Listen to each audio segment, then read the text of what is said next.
Hello, everybody, and welcome to a very special episode of Talk the Line. So, I know you were all expecting marks on the map. Unfortunately, Jeebus has been very busy, so I have two very different people joining me today, not one of our usual team. I am absolutely overjoyed to be joined by the infamous DJ King. No, you have a podcast and I'm on it. That's wild. Yeah. That's great. And That never happens. no, the wonderful Nick Hughes. Hi. So we are, rather than looking at where we're at, well, where I'm at for the rest of the month, we have a very, very special event to me and to the rest of us on this phone call on the 4th of July. Infamous is back.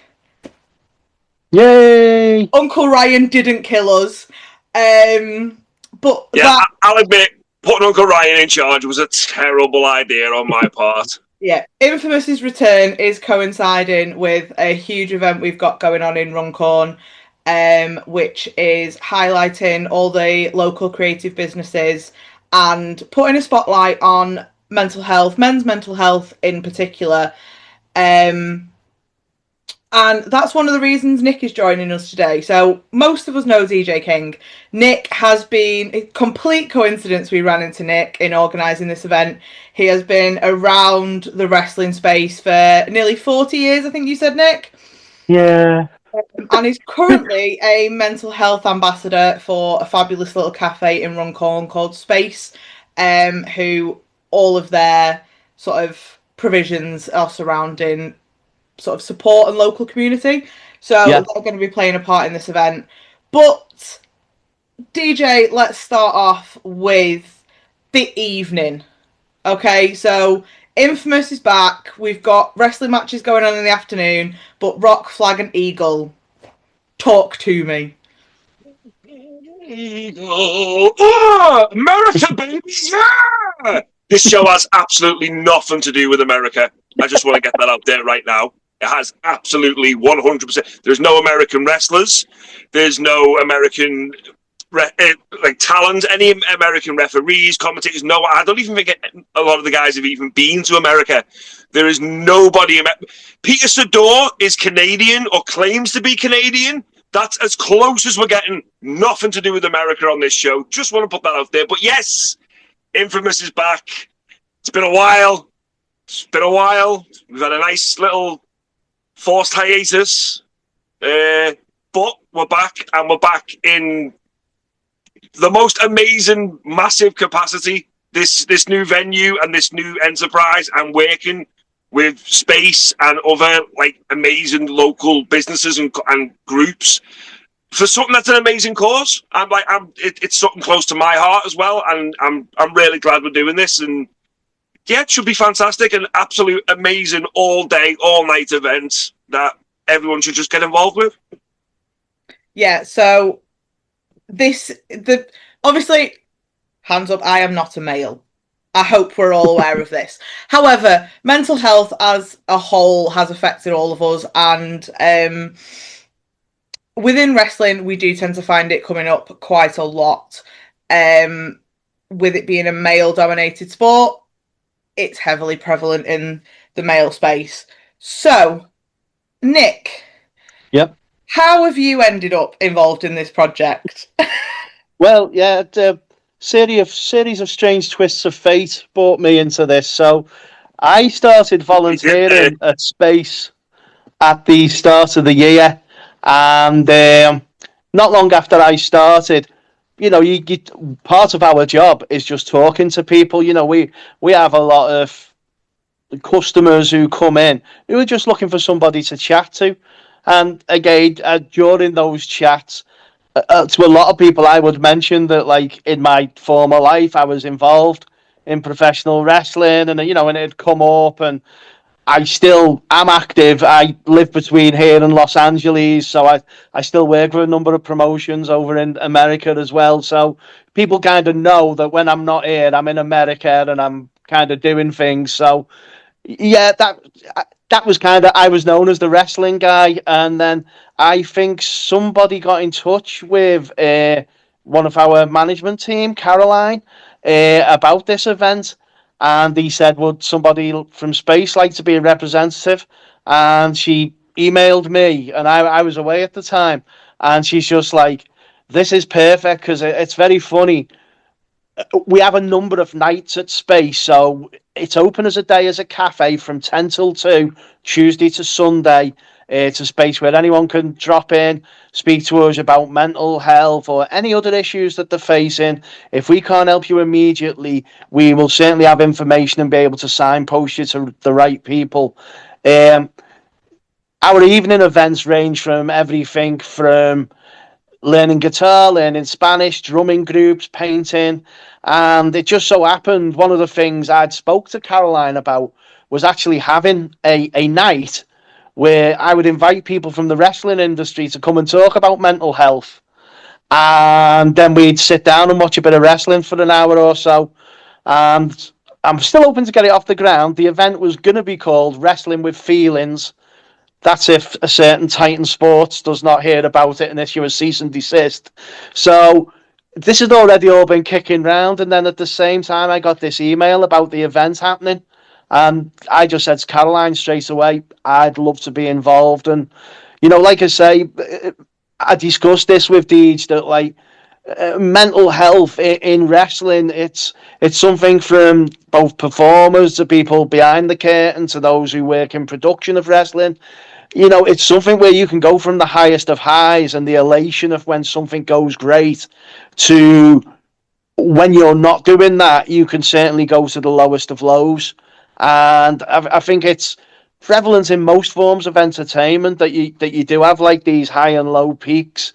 And again, certainly we know a number of high profile people in the wrestling industry who've had struggles with mental health. Unfortunately, it's some of them have led to them taking their own lives as well. And yeah, it just seems like a good avenue. Particularly, wrestling is a niche of a niche, and people are always very keen to point out its flaws. So we're already kind of outliers in society. So Especially Nick, sorry to yeah. just pile on what you've just said there, Nick. British wrestling is a niche of a niche of a niche. Oh gosh, very On much top so. of that, you know what I mean? And Yeah. again, it's something that, like you said, we've had a lot of high profile names in the wrestling business, like globally, who have had issues like this and have had have fallen to said issues. But again, we've had that on the British scene within the last few years. Yeah, we've lost people who were near and dear to our hearts because not only because we were fans, but because they were friends. Yeah, and again, very much like in society, not for men. There's already this macho thing about like oh, you just rub some dirt on it, or just get on with your life and what have you. If you think about people who are performers, wrestlers, you are larger than life. You are a character. You don't get many wrestlers who go out there and show their vulnerabilities and lay their emotions bare. So, again, it's kind of like a very heightened atmosphere for a kind of space where there could be mental health issues.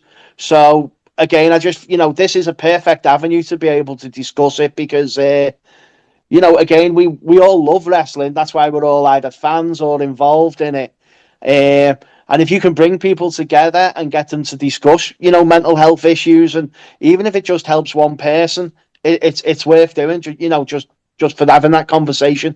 It's one of the things I found, so not many people are aware, but I'm actually a mental health first aider, and it's not something I tend to broadcast, but it is something that's always in the back of my head at shows.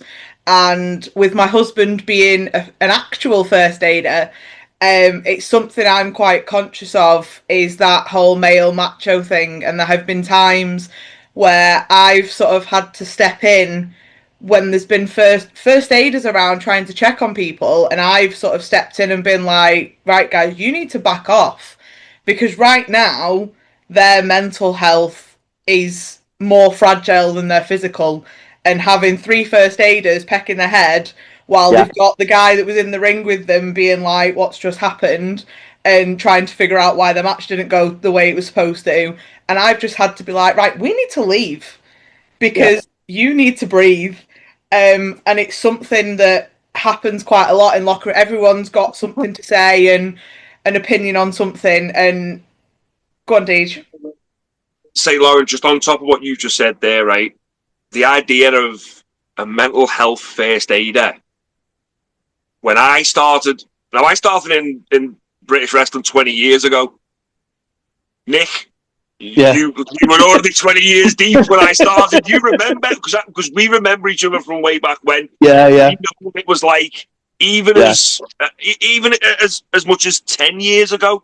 Yeah. The idea of something like of having mental health being that much of an issue, that we have someone on standby at shows who is there solely for the purpose of helping with your mental health. Yeah. It's incredible, because, I mean, to me, I remember starting out having, seeing lads having look like they were going to have panic attacks in the locker room, and being told, I apologise about my language, Lauren, fucking suck it up. Mm-hmm. Yeah. Fucking get over it. Man up. Yeah. Man up. It was horrible. It was toxic.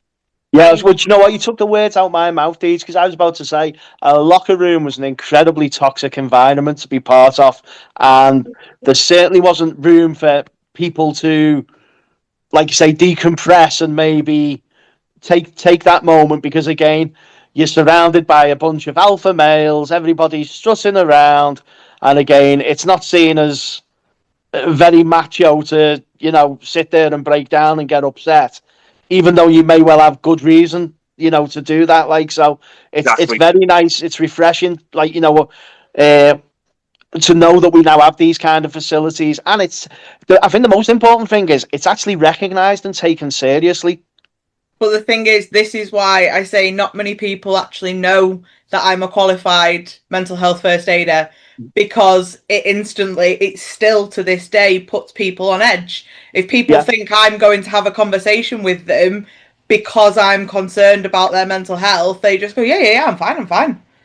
Whereas if I'm in my natural habitat behind the merch table and someone comes down after a shit match and just comes and sits down and's like, oh, that was crap, didn't like this, didn't like that, such bodies had a bit of a dig at me, and I can draw that out of them and I can have a natural conversation about it. But again, I partly think that's because I'm female. Yeah. If I was one of the lads sat behind the merch table, that conversation wouldn't happen, whereas they seem to have a little bit less of a guard with me. Yeah. But that's one of the things I'm really hoping to get out of this event, is that whole acceptance that mental health is a massive thing within the creative space. Like I say, hopefully on this event day we're going to have podcasters, we've got hopefully a film production crew, we've got sewing teachers, there's all sorts of creative stuff going on, and I feel like they're the areas that mental health gravitates to, like mental ill health. Because everybody's so eager to criticize, but no one's ever as eager to sort of pay a compliment. But then the people who are paying the compliments, you don't believe them because you think they're just blowing smoke up their ass. So I'm really hoping that having these mental health conversations around this creative environment will hopefully make it that bit more acceptable and sort of tip the edge. It's a lot less taboo than it used to be, I'm fully aware of that, but there's still a lot of stigma around it. Well, and I think one of the things, particularly nowadays as well, is although it's become more accepting of the younger generation to talk about mental health, I feel that there's a lot of pressure there, because one of the things, unfortunately, that we have to deal with is social media. And, of course, everybody's a critic. And, professional wrestling is probably one of the most toxic environments. Even just a live crowd, if saying to somebody... Wrestling Twitter's horrendous. Oh, yeah, an instant crowd saying you effed up. Again, if I trip over in the middle of the street... My biggest bugbear is you fucked up. And both these guys Don't know why both these guys wind me up, but a genuine "you fucked up" chant, like an ironic "you fucked up" chant when you've just like chopped Trent Seven, like fully behind that. But when someone's slipped on the ropes or something's not quite gone to plan and a crowd chants "you fucked up," I genuinely want to drop kick the entire crowd. You know, I've never seen somebody in the middle of a supermarket, if an old lady's fell down, we don't get a crowd around her starting a chant of "you fucked up," and I don't know why it's acceptable. You've clearly not been in a supermarket around Deej then. You do it all the time round Asda. I'm not welcome back. Yeah. What were you going to say about my irks with chants, Deej? Both these guys, it's the chant equivalent of "I just hope everyone has a nice time." Yeah. And we don't need that in wrestling. No. So, here we are talking about like how important mental health is, but at the same time, I don't want chants about how nice everything is, okay? No. I want chants about people being fuming, okay? That's what I want. But, no, I mean, you say about like even now, wrestling is still, to an extent, it can still be a toxic environment. Yeah, it can. But I would like to point out as well, like you said, with the younger generation coming into the business now, these are the younger lads. These are the lads who have learned how to deal with mental health in the proper way. These are the lads who've learned that you can talk. A problem talked about is a problem shared, and it's dealt with. So I mean, like, problem shared is a problem halved. Problem shared. Oh, you know what I meant. I'm not good with words. I do. Not everybody else can translate, DJ King. This is why we have Lauren on staff. She literally is just there to translate me to other people. She speaks Deej. But yeah, I'm going to name drop a couple of lads because I know a few lads who are big advocates for mental health. One of them is Pele. Absolute massive advocate for it. And you know, a close friend of mine who over the last few years has been incredibly helpful to me when it comes to like talking about issues that I've had. He's been a great sounding board. Ben Cecil from OTP does commentary for Infamous, another massive advocate for mental health, and you know, another person who deals with his own issues, but is always there for other people in the wrestling environment. There's too many to name. This is what I mean. We are getting to a generation now where the lads are lifting each other up. Yeah. People aren't trying to cut each other's legs out from under them that much anymore. It's not. Yeah. We've got lads who are literally like there to raise each other up, and it's a good environment. Another one I just wanted to it's been since I've ever been involved in it. Yeah, and one I just wanted to shine a light on that we both discussed was Isaac. Oh my God! How did I forget Isaac North? Yeah, mate.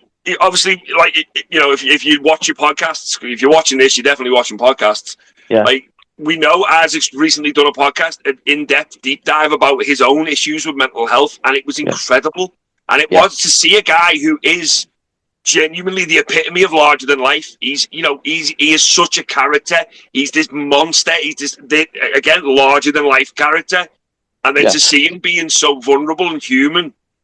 Yeah. He's also been very open with it on his Isaac North social media as well.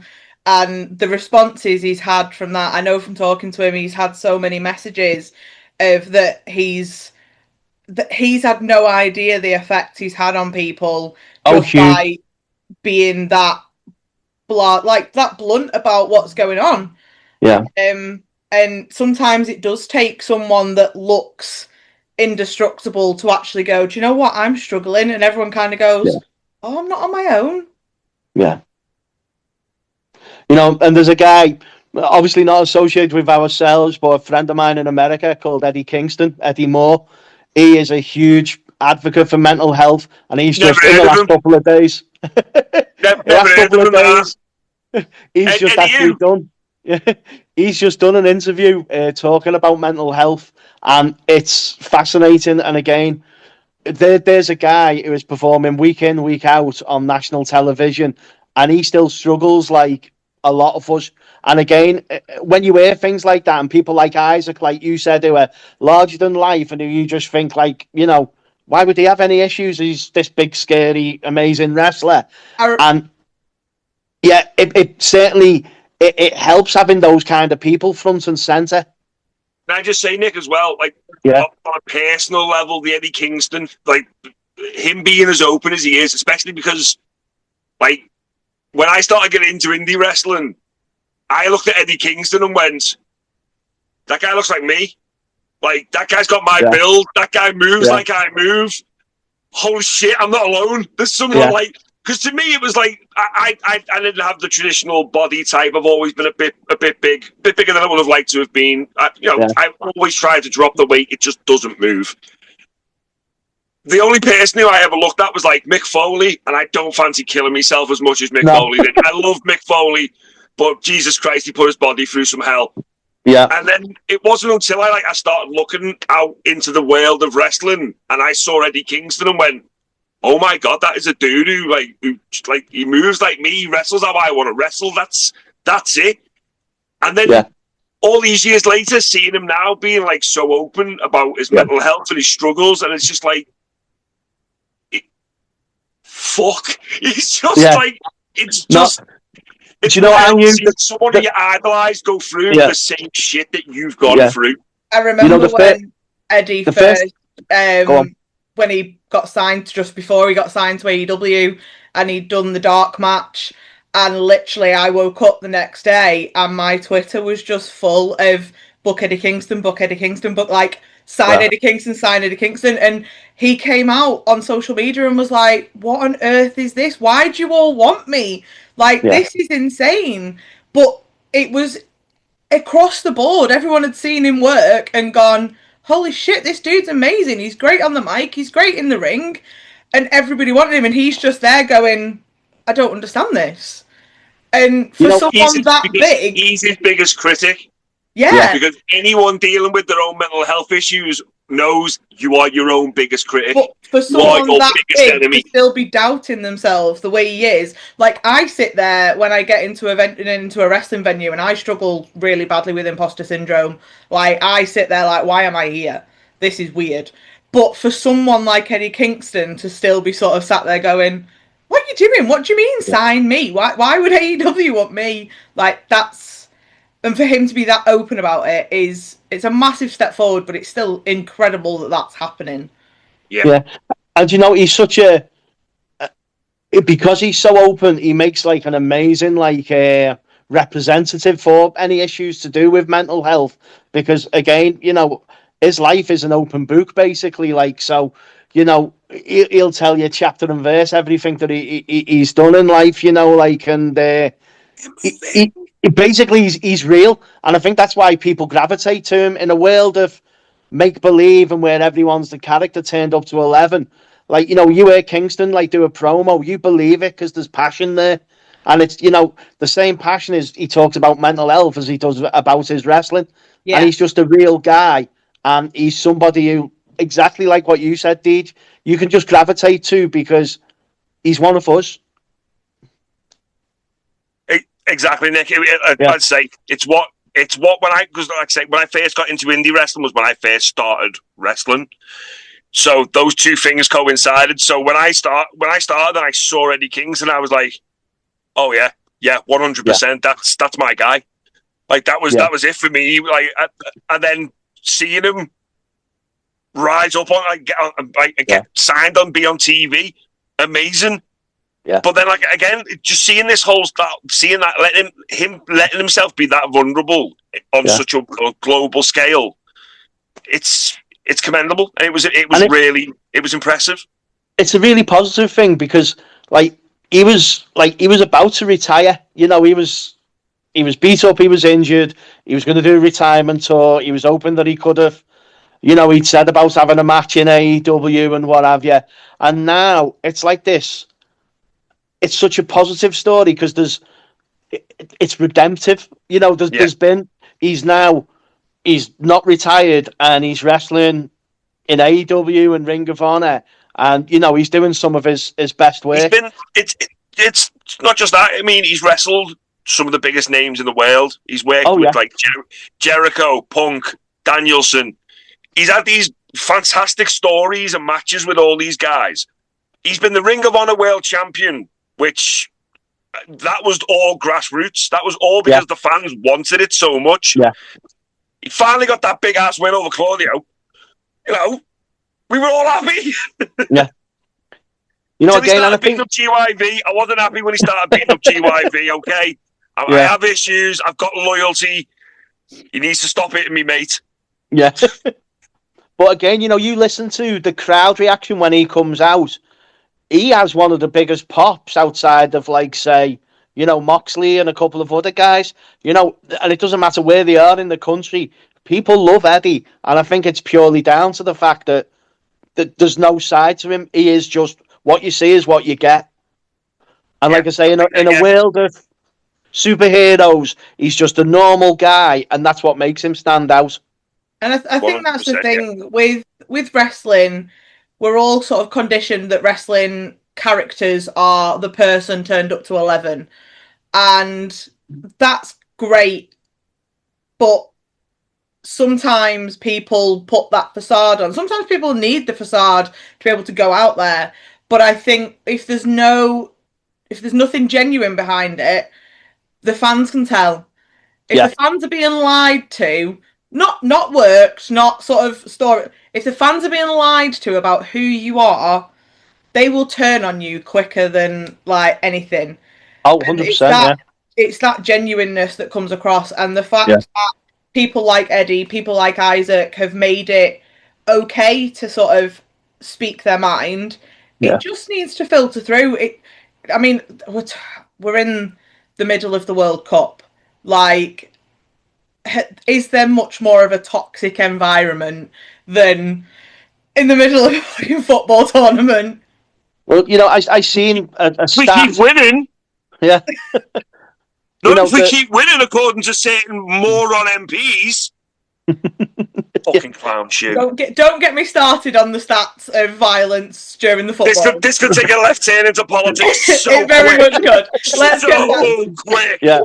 Yeah, get it back on track. Let's get back on track. Positive things now. That's what we're talking. Don't talk about the World Cup. It will just lead to more negative. Okay, positive things then. So, during this event that we've got going on that is highlighting mental health, and we've got all these wonderful creatives around from Runcorn, we are also having 4 matches from Infamous. An Infamous tournament to decide our brand new champion after Lance Rivera unfortunately had to vacate. Yeah, Lance got hurt, and then obviously we had to shut down pretty much the exact same time. Wanted to come back fresh. Thought there was no point in rehashing all, you know, what we had there. So we've come up with a brand new tournament. No Infamous 8. Not this time round. No 4-way at the end. This is 3 rounds. Quarterfinals will take place during the day. That's the 4 matches that will be taking place at Wrestle It Back. Then we'll have the semi-finals, and we'll have the finals take place at Rock Flag and Eagle. Okay. I have one question. Go on. You say brand new. There's an ex-champion in there, but only one. Well, right. Let's get real. There was going to be 2. Someone we have just been talking about quite a bit.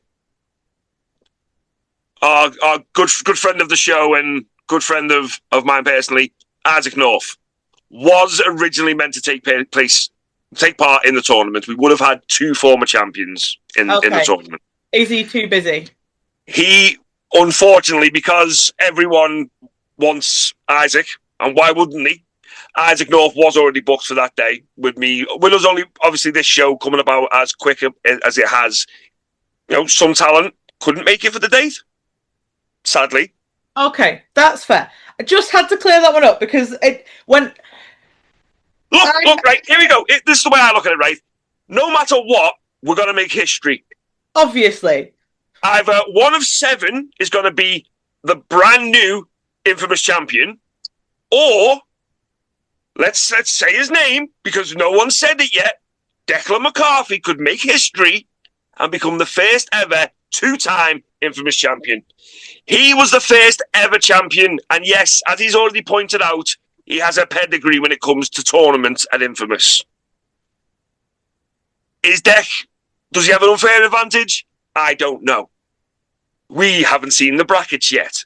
You don't know who Deck's got in the first round. It could be a nightmare. We don't know. This is the beauty of the tournament. Have the first rounds been drawn yet? Yes.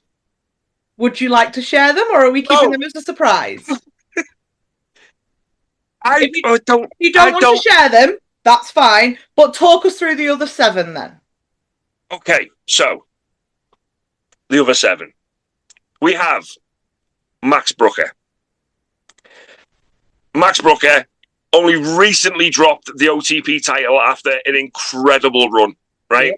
So we know Max can, 1, win a title, and 2, hold it. Bit of an unknown and infamous. He has been with us a few times. Not as many as I would have liked, because I love Max. I think he's one of the best in the Northwest today. He is probably one of the best kept secrets in the Northwest. Massively. And I'm hoping that this could be a breakout for him. Just getting more eyes on him in more places. That's what this would do for Max Brooker. 100%. We've got, as I mentioned earlier, we've got Peter Sador. Someone else who, no matter how he might rub so many people up the wrong way, yourself, myself, Nick, you haven't met him yet, but you will, and he'll rub you up the wrong way too. Well, okay.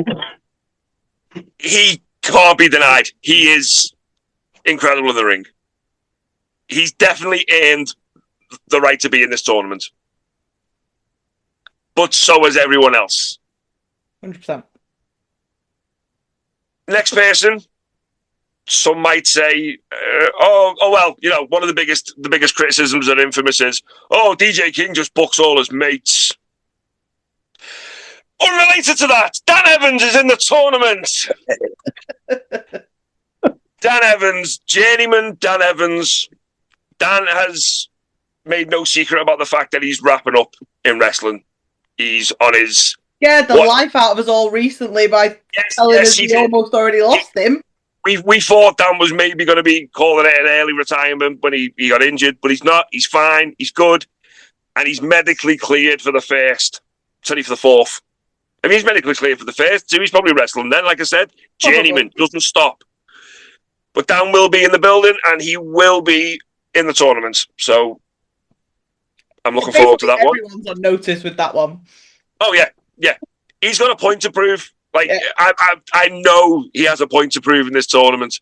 He knows his name gets left out of too many conversations, and he wants to put that right.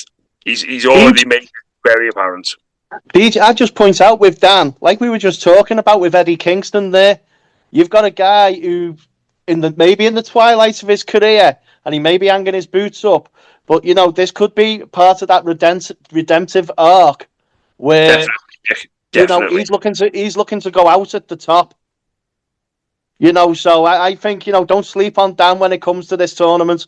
I'll be honest. From a personal standpoint, it would mean the world to me to see Dan Evans come back to Runcorn and hold that belt over his head. It really would mean the absolute world to me. Because he's probably one of the most local lads in the tournament as well. He is. I mean, it's not just a local thing. Like, we came up together. Like, we started out in the business together, and Dan's one of the only remaining few from what you would call our graduating class. Like, it makes me feel good to see him still in there, mixing it up with all these 20-something lads. Children. Yeah, these children. And on a personal level, if I could just say, a beautiful human being and one of the nicest people in pro wrestling that I know. Talk about a ray of sunshine in a locker room. Every locker room needs a Dan Evans. He rang me last night during the footy. I texted him and said, if you got a minute to talk, give me a shout. He was like, I'll ring you during half time. I was like, oh, no, I forgot the match was on. Don't worry about it. No, she rang me straight away, boom, on the phone to me for half an hour.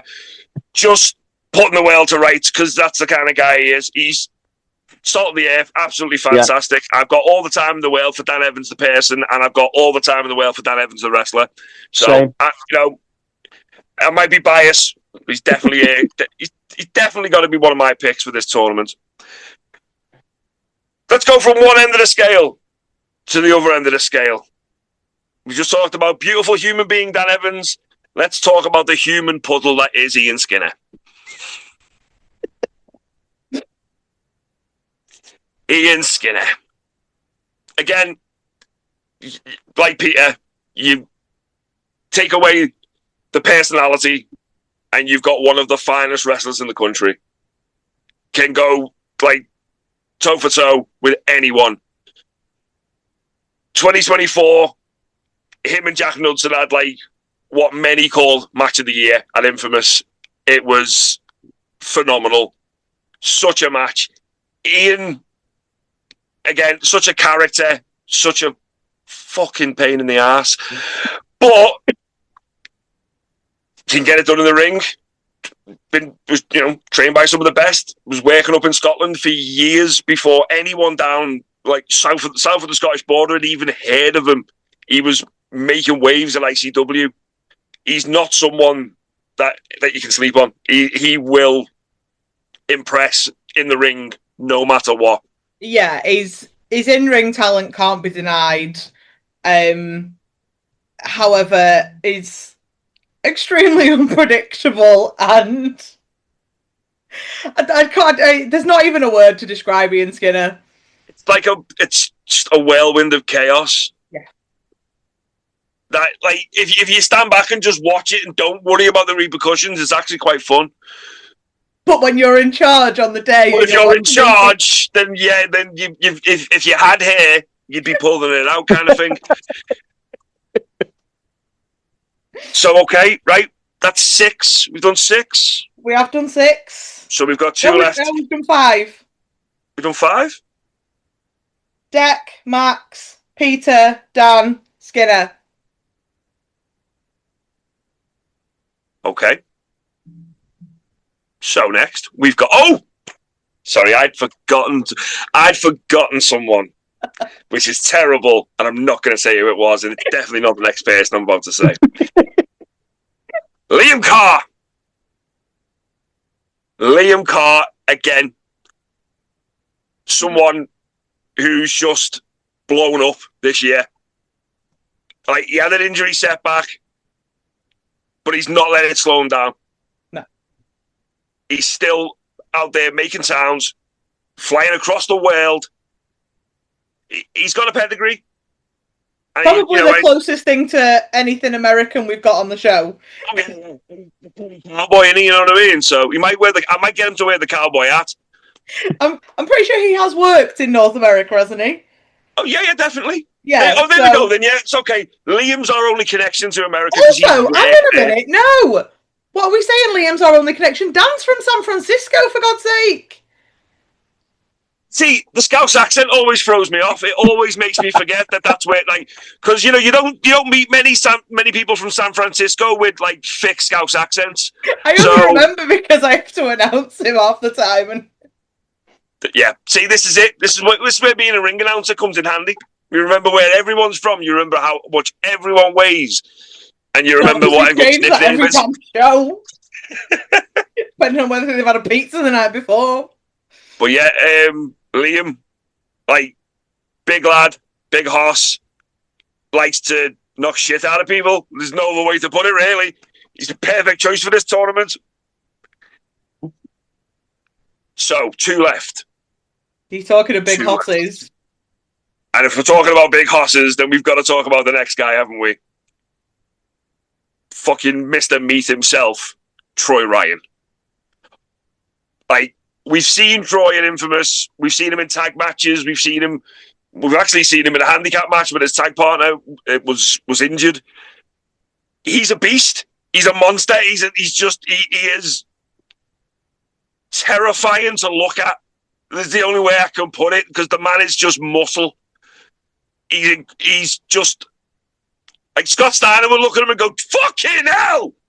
You know what I mean? That's how good Troy looks. And he's just coming back off a week training at WXW as well, so.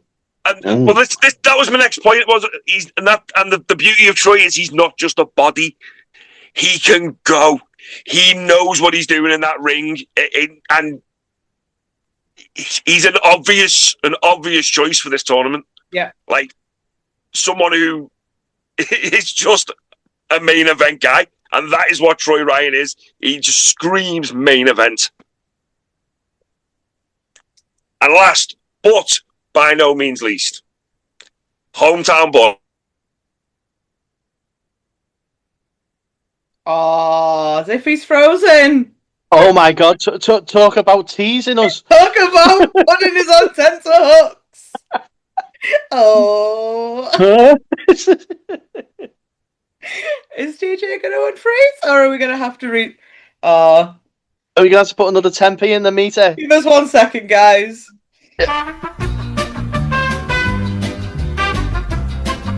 Lauren?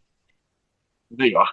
Oh, we're back, guys. This took a lot longer than this will seem to you guys. I have cut a good 15 minutes out because I definitely didn't fuck up and let my phone go dead. Nope, didn't do that.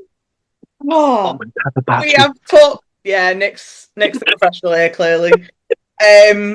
We have talked about 7 of our entrants, and you left everybody on tenterhooks with your last but not least. I did. Last but by no means least. Runcorn's very own royalty. The hometown boy. Pele. No longer Prince Pele. I have to mention this now. Even though he is still Runcorn royalty, he's no longer Prince Pele. He's just Pele. Like the footballer. And like the very, very, very, very, very little known band, Pele and the Gobshites. Does this mean his dad's Tez now and no longer King Tez? Say that again. Does this mean his dad's just Tez now and no longer King Tez? I don't think anyone could ever tell King Tez that he's not King Tez. You go tell him and see what happens. Nah, I'm alright, thanks. I've watched Ben Cecil try and trick him out of a venue. Oh, it's hilarious. Incredible. Send Ben Cecil to do the jobs that nobody else wants, because he will do it.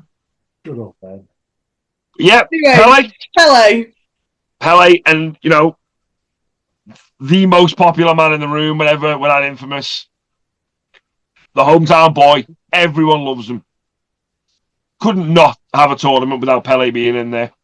Especially because Pele, he wants a chance at redemption. He feels that getting hurt during the infamous 8, that was he felt that was his chance. He felt he was going to do it that night. Yeah.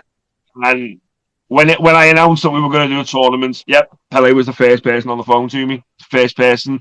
And his argument was more than justified. He got hurt. We don't know what would have happened if Pele hadn't have got hurt that night. Nope.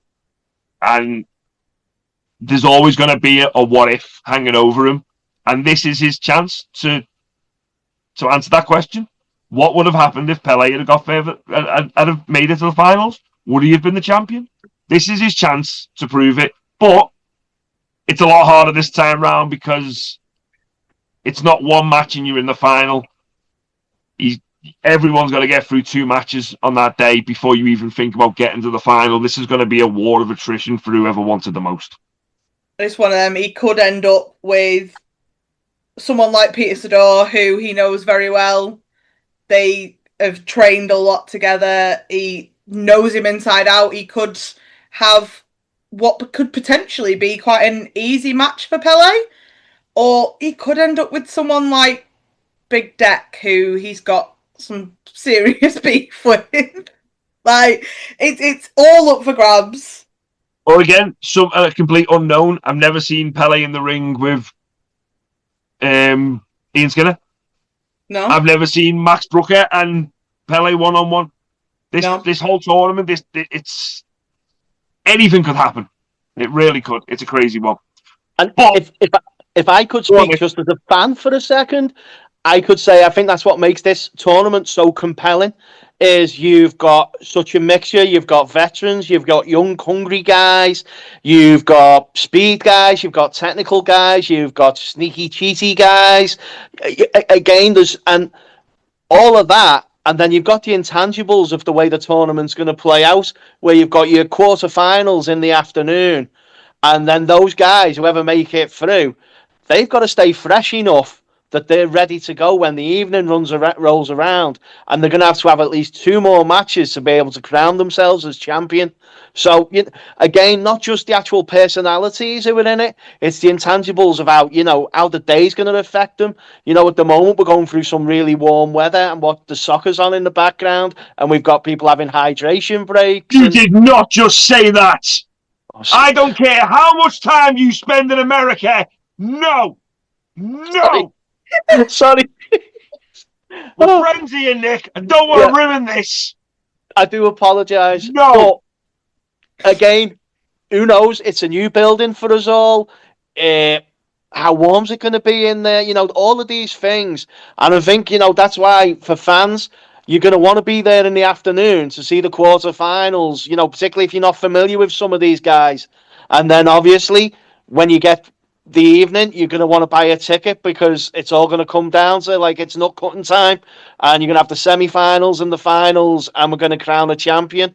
And like you said, you've got a former champion in there. You've got a guy who feels like he could have been champion except he got injured. You've got veterans like Dan Evans who, as he rides into the sunset, I'm sure he'd like to do it with a belt over his shoulder. So there's a lot here for people to enjoy, and I just hope that everyone will join us in the day and in the evening, because you're going to get 4 free matches in the afternoon, which is fantastic. And then, it's all going to come down to that evening. And, I can't wait. I'm excited. Even if I wasn't involved from a mental health capacity, I would be buying a ticket to be there because, again, I'm fascinated by how this is going to play out and all the people involved. See, I'm really looking forward to the day and what it brings and what could come out of it. But I'm really, really hoping we get some true wrestling fans with us, because with it being such a different event for the afternoon, there's guys in that lineup who we know are fully capable of pulling the wool over people's eyes, and a lot of the wrestlers get G'd up by the fans being behind them. And if we've not got proper wrestling fans there who know these guys, I can just see Skinner coming out trying to be the darling and making everybody love him, because we know he can be charming. We know he can. And he's a cool guy with lots of friends. I can't be the only one stood at the back of the room going, but he's a prick. Why can't you see it? I need something to help me. It gives them an opportunity to be a wolf in sheep's clothing. Yeah. And that's what I mean. You need to have people there to call him out on any shenanigans. Right. Okay. Nick, Lauren, I just need to right. Wrestling fans. Come here. Right. We know Ian's a prick. We know. I know. You know. Lauren knows. Nick knows now as well. Right. But listen, a lot of these people at this event aren't going to know. I need diehards. I need real wrestling fans to show up and show out and basically inform the rest of Runcorn, the rest of the general public of Runcorn, that Ian Skinner's a bellend. You don't want people to bring signs with that wrote on it. I'm offering you 4 free wrestling matches, and all you've got to do is come down and let everyone know that Ian's terrible. Come on, guys. Yeah, we definitely do not want signs that say Ian Skinner is a bellend. No. Definitely don't do signs that say bad things about Ian Skinner. Terrible idea. We definitely will confiscate them off you. We won't give you bigger pieces of card to make bigger versions of said sign. Let's just also say Ian Skinner's mental health is just as important as anybody else's. Look, when you've got an ego like Ian Skinner, you can take a couple of knocks, okay? I'm kidding. So while we are trying to get our wrestling faithful to this event, because I need them, I cannot be a lone voice in the crowd. Yeah. You have given us 2 fantastic matches in the evening that will absolutely make it worth it for anyone. 3? You've only announced 2. Oh. Spill, King. We may have seen a video this week or last week that popped up online of a very annoyed Joe Kessler. Yeah. Yes, Joe was left out of the tournament. Yes, Joe was the number 1 contender for the title. Yes, I've had annoyed text messages, annoyed emails, and a very annoyed phone call from Joe Kessler. I have apologized. It was an oversight, but Joe is intent on wrestling at the show. Cool. Okay. I can confirm we have an opponent for Joe Kessler. I can confirm this is a never, ever before happened one-on-one match. What I will not confirm is Joe Kessler's opponent. DJ! Because Joe Kessler's opponent would like to confirm it himself. Let's just keep an eye on the socials this week, folks. Oh, you and tease. that's all I'm going to give you. That's Right. all I'm going to give you. The reveal will be worth it off its own back. I'm telling you right now, it'll be worth the wait. But yes, Joe has an opponent. Joe Kessler will be in one-on-one competition against an opponent he has never faced in one-on-one action. That's all I can tell you. Okay. Well, hey, that's Tag a third matches. match. Cheer me up. Tag matches. Tag match. Oh, well, I love tag team wrestling. I came up as a tag team wrestler. Tag team wrestling means the world to me. And that was why our last show, we had the Infamous 8 tag team tournament. Crowned the first ever Infamous 8 tag team tournament winners. It was insane. The quarterfinal matches were brilliant. The actual finals, the 4-way, it blew the roof off the place. It really did. But the only thing that people seem to be taking away from what happened that night is what the Quinlans did to Tommy Jackson and Casey Payne. Yep. I've always felt a sliver of responsibility for Pud being a member of EGS. It went down on my watch. To me, it made the most sense in the world for those boys to be together. They're brothers. Yeah, I maybe wouldn't have gone about it the way he did, but yeah.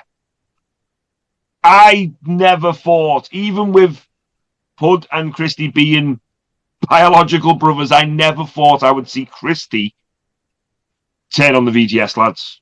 No. They literally, they were closer than family. They came up together. They traveled together. They worked everywhere together. That trio was undeniable. If you wanted one, you had all three. That was just the way it was. When they added Pud to the mix, amazing. It just felt like VGS was getting better. Yeah. You had this strong unit that you could literally throw any two of them together, and you had an incredible tag team. You could throw any three of them together. You've got an amazing trio. Everyone brought something incredible to the table. Even when it looked like they were falling out, even when they were going up against Chav and things got like unbearable, I never in my wildest dreams thought I would see a VGS split just because of how close those boys are. And then to see what the Quinlans did, not only turn on them, but literally go off the way to try and hurt them. It left a bad taste in my mouth, and it left a bad taste in a lot of the fans' mouths. I know that much. But the Quinlans did win the first ever Infamous 8 tag tournament. They are the top tag team in Infamous. And, they wanted to be on the show. I can't deny. I toyed with the idea of VGS versus Quintessential. But I decided that I still don't think it's been long enough. No. I can't talk to Tommy or KC about this match because they lose their rag every time I bring it up. They don't want a match. They want to hate these boys. So VGS are actually banned from the building on July 4th, and that I don't want to do that, but from a business standpoint, it just makes sense. So I've had to ban VGS from the building. Understandable. So yeah, but it's not like VGS. Sorry, it's not like the Quinlans aren't going to be in there with one of the best teams in the Northwest today. The disgustingly young 05. The 05. Just what can you say about these lads, Nick? If I don't know if you've seen the 05 in action. I have, yeah. I've managed to see them a couple of times, yeah. Mate, you I don't need to say it even to you then, do I? No, I think like this is going to be. You've got two sets of young lions who are going to match each other incredibly well, and I'm just intrigued as to which way it's going to go. Obviously, again, you've got the Quinlans. Another first time ever 2-on-2 contest. These two have never faced off in a straight tag match, so this should be a very interesting one. The 05, young, hungry, incredible. Like the speed and the agility on these lads is second to none. They are fantastic. The Quinlans are like, they shouldn't be as experienced as they are for the age they are at. Yeah. It's like watching a young Arn Tully or a young Arn Oli. They are two bruisers who know each. Again, it's the brother thing. Yeah. You know your brother better than you know anyone. And those two, it's like they're teaming up with an exact version of themselves. They know each other so well. It's hard to get an advantage on a team that is that cohesive. Yeah. And you know what? Again, if they could beat the Quinlans, they would definitely have a very strong case for saying they are the number one tag team in the Northwest. Yep. Because definitely. At the moment the Quinlans are at the top of the mountain, but you've got a young, hungry team coming in, and they want to take that spot. Well, I mean, I know I've been thinking a lot about what we should have given the Quinlans for winning, and a trophy. It's just a prop. It's nothing. What more importantly, I should be looking at for the future is maybe a couple of tag team titles. So this match and any other future tag team matches will really be me looking at who are the top contenders in Infamous now, because it's been we've had a long break. So the Quinlans, they are top of the pile, but there's a lot of room for a reshuffle. Let's say that there's a pecking order. Can happen. Yeah, and everyone's going to be scrambling to be the number one. Exactly, Nick. Exactly. Harvey Dukes and Deck Henry are so on the up at the minute. They are fighting and scratching and clawing for every opportunity they get. And I just wonder going into this, are the Quinlans going to be a little bit too confident within Infamous? I mean, we shall see. The Quinlans in general have a right to be a bit braggadocious right now. They're tag team champions in multiple other promotions. They've earned the ego. They have. I will give them that. They have. In the words of Arn Anderson, it isn't cocky if you can back it up. Exactly, Nick. Exactly. And the Quinlans have proved time and time again they can back it up. This match is going to. There's a very, very strong possibility this match steals the whole show. Yes. That was. Absolutely. I was about to say this is my sleeper match of the show. And I think this one is just worth the price of admission on its own, even if if you watch nothing else. If I wasn't the guy promoting this show, Nick, I'd have said the exact same thing. Yep. like this could be the one that steals the whole show. I wouldn't want to miss this. As a wrestling fan, I wouldn't want to miss this, especially in 10 years' time when both of those teams are more than likely internationally known, and you can go, hey, I remember the first time they wrestled each other in Runcorn. I was there. Yeah. Just saying. We do have another tag match announced for that show, which has two, maybe not as young, but definitely newer to the business, very, very hungry team against one of the most dominant women in the Northwest right now, and a man who, again, I can't quite find words for Conor Riley. He claims he's a genius. I'm doubtful on that. However, I cannot doubt his wrestling ability. Well, I mean, we've only seen Conor Riley one time at Infamous.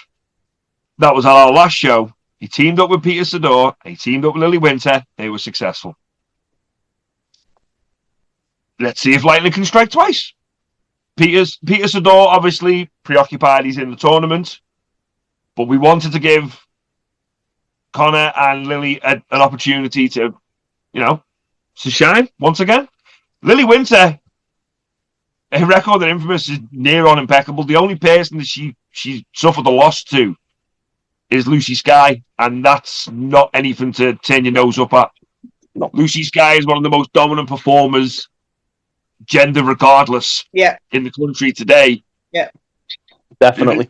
And her and Lily went to war on multiple occasions at Infamous, and that's some of the best matches I've seen. So Lily Winters, she's proved herself at Infamous time and time again. It'll be very interesting to see them going up against a couple of the Claw combatants. Two of my favourite people. And when I saw this match was announced, I genuinely thought people are going to think that I've pestered you for this. Because do you know what, Lauren? Do you know what people in Runcorn love? Goths. They love goths in Runcorn. Yeah. Some of the best nights in my life were goth nights. Shout out the old Quayside. Boom. Wow, we had a great time. Runcorn has a history of loving the alternative side. We've had we used to have alternative nights all the time. Like to say that we used to run at least once a month in the Quayside. We'd have local bands. We'd have bands from all over the country would come up to play these gigs. It was fantastic. Then a few years on, we had our own metal club. We had a club called the Doghouse. Every Friday night, it was wall to wall, rammed, full of the most incredible looking goths you could see. It was amazing. It was fantastic. So Runcorn does have a rich, strong history with the alternative style. We love our goths here in Runcorn, and I thought, well, who better to represent Goth Nation than Callum Crowe and the one they know, the one we know as Decker. Exactly. You talk about incredible looking goths, and those two fit the bill perfectly. Decker, there's no one quite like Decker around at the minute. She's an enigma wrapped in a mystery, wrapped in leather hot pants. That's Decker. I have announced her multiple times, and we were talking about before, remembering where people were from and how much. I cannot get any information out of her whatsoever. No idea where she's from. No idea where she's been. She is just Decker. Parts unknown. 2 doors down from Papa Shango. That's what I've heard. That's what I've heard. But I can't confirm. Doing Trump hands. That's how you know I can't confirm. Merseyside have very much been witness to the dawn of Decker recently. Alongside Callum Crowe, who has... Well, the pair of them have been in the ring away from Infamous, but they've been in the ring with Infamous regulars, Isaac North, with Act 2, and they've held their own. So, yeah, it's going to be a very, very... They're quite new at teaming together, but they have trained together a lot. So we will see whether the unpredictable Decker can actually work as a tag team. But yeah, very, very different to the tournament matches, those 2 tag matches, I suspect. And that's one thing I've always loved about Infamous. I have always said TNT has been my wrestling home. It was my first promotion I went to. It was the first place I took my now husband on our first date. But Infamous has a special place in my heart now. I only became a fan of Infamous like halfway through its run and have ended up working obviously alongside you a lot more, DJ. But Infamous shows there is always something for everybody. We've had big beefy boys battering the shit out of each other. We've had flippy matches. We've got strong ass women fighting anyone. Not even with like it's always it's never been a thing of the women have got to fight the women at Infamous. If you're willing to step up, you can fight. Well, I'll tell you this right now. If we do, touch wood, we end up doing some more shows this year, I can tell you right now, Lucy Sky is in contention for a title shot at whoever wins this tournament. Because she dominated for like 2 years straight and Infamous and ended up beating a bunch of the guys. So, we don't have a women's division. We don't have a women's belt. The Infamous title is not called the Infamous men's title. The Infamous title is called the Infamous title. There's only really one thing that you have to be to win that belt, and that's Infamous. I'm sorry, that's it. You work there, you can contend for that belt. That's the way I see it. Yeah. And I think Lucy Sky will definitely challenge for that belt at some point over the next 12 months. She's definitely going to want it as soon as the opportunity's there. You know full well Lucy will be knocking on. Oh, it's not a case of the opportunity's there. I see Lucy quite a lot. She's been very vocal about the fact that she doesn't give a shit who's got it. She wants it. True. I'm not going to argue with her. Fuck me. No, I wouldn't either. You got time for that shit. And I think this is one of the things for the fans to really get a hold of because, you've got your tournaments on the night and we're going to crown a champion. But the thing is, that's just the beginning. Because then straight away, you've got all these people lining up. We've heard names already tonight from people like Joe Kessler, who is disgruntled because he wasn't included. We've got people like Isaac North when he can make it back. You've got Lucy Sky, who is a dominant wrestler, not a dominant female wrestler, just a dominant wrestler who can lay claim to being one of the first people in line to get a shot at that belt. So, July the 4th, it's just the start of the ride.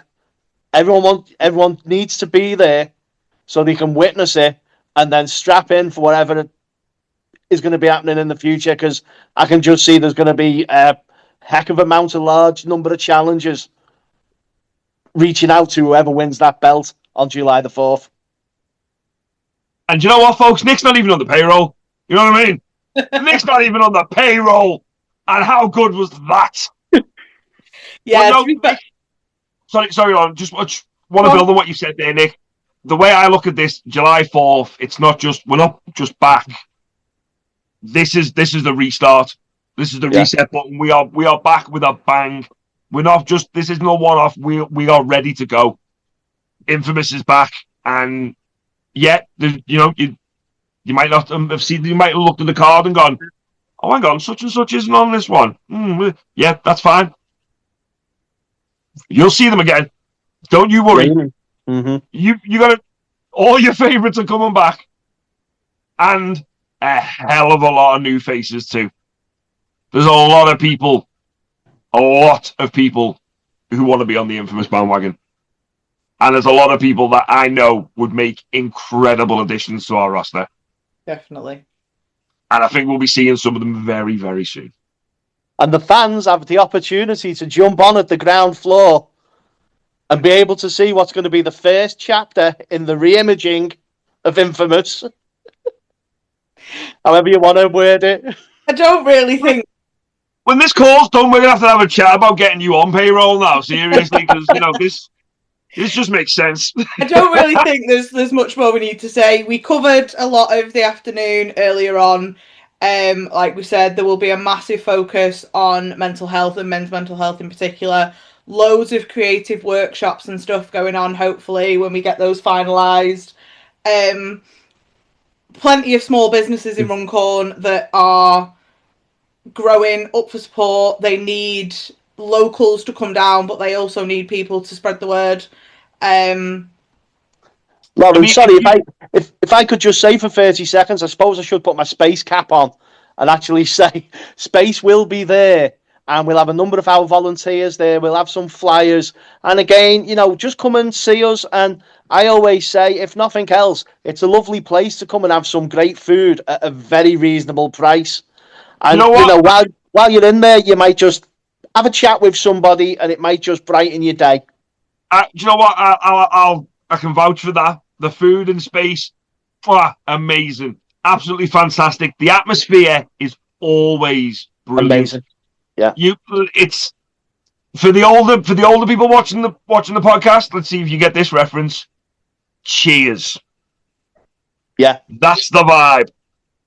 Everyone, you walk in, everyone's got a smile on their face. Everyone wants to say hi. You're having a bad day?